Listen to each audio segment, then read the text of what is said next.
Kennedy's new approach was pretending to go along with us in our struggle for civil rights and different other forms of rights. But I remember the expose that Look magazine did on Meredith's situation in Mississippi. Look magazine did an expose showing that Robert Kennedy and Governor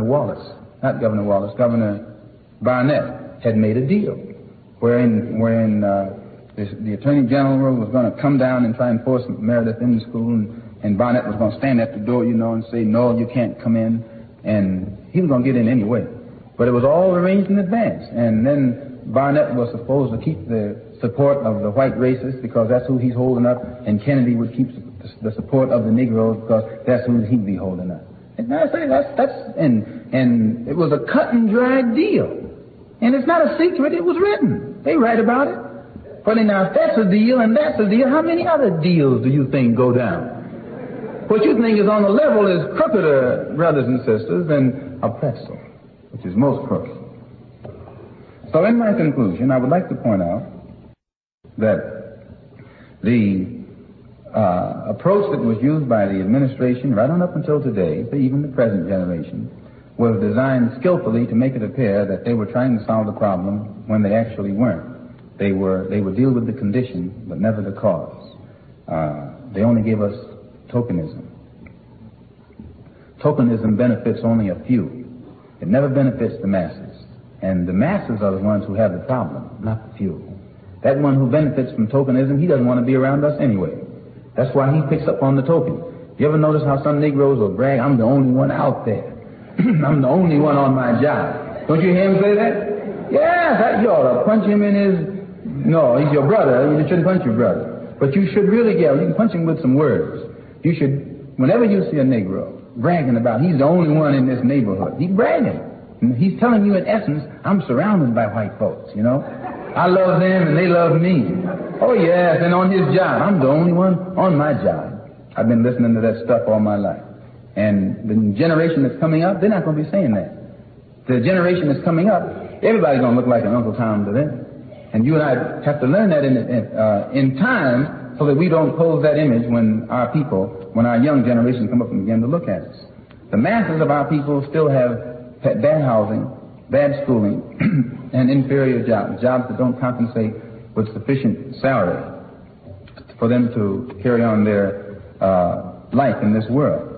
So that the problem for the masses has gone absolutely unsolved. And the only one for whom it has been solved are people like Whitney Young, who's supposed to be placed in the cabinet, so the rumors say. He'll be one of the first black cabinet men, and that answers where he's at.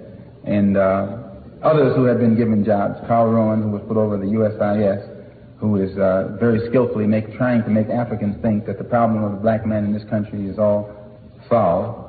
And this is the worst thing the white man can do to himself, is to take one of these kind of Negroes and ask him, how do your people feel, boy? And he's going to tell that man that we are satisfied. And that's what they do, brothers and sisters. So they get behind the door and tell the white man we're satisfied. Just keep me up here in front of them, boss, and I'll keep him behind you. That's what they talk when they in behind closed doors. Because see, the white man doesn't go along with anybody who's not for him. He doesn't care whether you're for right or wrong. He wants to know, are you for him? And if you're for him, he doesn't care what else you're for, as long as you're for him. Then he puts you up over the Negro community. You become the spokesman. And in your struggle, it's like standing on a revolver anywhere. You run faster and faster, and the wheel just goes faster and faster. You never leave the spot that you're standing in. So it is very important for you and me to see that the only way that our problem is going to be solved, it has to be with a solution that will benefit the masses, not these upper class, so-called upper class. Actually, there's no such thing as an upper class Negro, because he gets the same hell as the other class Negro. All of them get the same hell, which is one of the things that's good about this racist system. It makes us all one.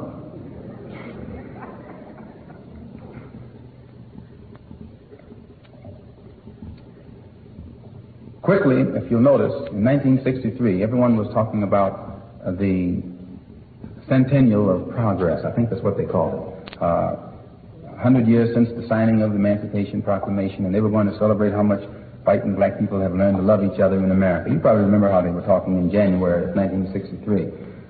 Well, if you had stood up in January at the same time that they were talking all this talk about a good year ahead, good things ahead, and told them that by May, Birmingham would have exploded and Bull Connor would be known as an international thug for the brutality that he heaped upon black people, if you would tell the people in January of 63 that John F. Kennedy would be killed for his role in everything, if you had told them in January that Medgar Evers would be murdered and nobody able to bring his killer to justice, or if you were to have told them in January of 1963 that a church would be bombed in Birmingham with 4 little black girls blown to bits while they were praying and serving Jesus, why, they would say you're crazy. In 1964, they started out the same way. That was the year of promise. If you were to have told them while they were talking about this great year of promise ahead, you know, civil rights and all of that, what was coming, that before long 3 civil rights workers would be brutally murdered and the government unable to do anything about it, a Negro educator in Georgia brutally murdered in broad daylight, and the men who did it be known and the government not able to do anything about it. If you had said this in January of 64, they'd say you were nuts. Now they're starting out in 1965 the same way, talking about the great society, you know, anti-poverty. If you tell them right now what is in store for 1965, they'll think you crazy for sure. But 1965 will be the longest and hottest and bloodiest year of them all. And it has to be. Not because you want it to be, or I want it to be, or we want it to be, but because the conditions that created these explosions in 1963 are still here. The conditions that created explosions in 64 are still here. You can't say that you're not going to have an explosion and you leave the condition. The ingredients are still here. And as long as those ingredients, explosive ingredients, remain, then you're going to have the potential for explosion on your hands. And brothers and sisters, let me say, I spend my time out there in the street with people, all kind of people, listening to what they have to say. And they're dissatisfied. They're disillusioned. They're fed up. They're getting to the point of frustration where they are beginning to feel, what do they have to lose? And when you get to that point, you're the type of person who can create a very dangerously explosive atmosphere. This is what's happening in our neighborhoods to our people. I read in a poll taken by Newsweek magazine this week saying that Negroes are satisfied. Oh yes, poll, you know, in Newsweek. Supposed to be a top magazine with a top poster talking about how satisfied Negroes are.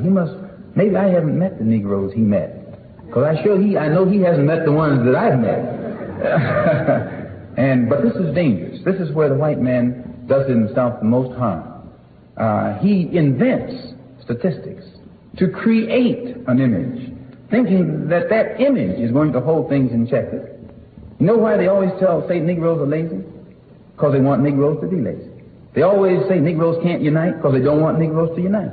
And once they put this thing in the mind, they feel that the Negro gets that into him, and he tries to fulfill that image. If you say you can't unite him, and then you come to him to unite him, he won't unite, because it's been said that he's not supposed to unite. It's a cycle that they work, and it's the same way with these statistics. When they think that an explosive era is coming up, then they grab their press again and begin to shower the Negro public to make it appear that all Negroes are satisfied. And because if you know that you're dissatisfied all by yourself and 10 others aren't, you play it cool. But you know if all 10 of you are satisfied, you get with it. Well, this is what the man knows. The man knows that if these Negroes find out how dissatisfied they really are, and all of them, even Uncle Tom is dissatisfied, he's just playing his part for now. And this is what makes them frightened. It frightens them in France, it frightens them in England, and it frightens them in the United States. And it is for this reason that it is so important for you and me to start organizing among ourselves intelligently and try to find out what are we going to do if this happens, that happens, or the next thing happens. Don't think that you're just going to run to the man and say, look, boss, this is me. Why, when the deal goes down, you look just like me in his eyesight. I'll make it tough for you. Yes, when the deal goes down, he doesn't look at you in any better light Then he looks at me. I was on a television program in New York last week. One of the liberals did a takeoff on James Farmer. Now, here's James Farmer teaching Negroes to be nonviolent and loving and all of that. Why, they should be patting him on the back. And instead of them patting him on the back, they want to knock at him, and it put me in a position of having to defend him. And which I did. I was glad to, because I wanted to crack this man's neck anyway, and mentally. So that, rather I should say, intellectually. So I point these things out, brothers and sisters, so that you and I will know the importance in 1965 of being in complete unity with each other, harmony with each other, and not letting the man maneuver us into fighting one another.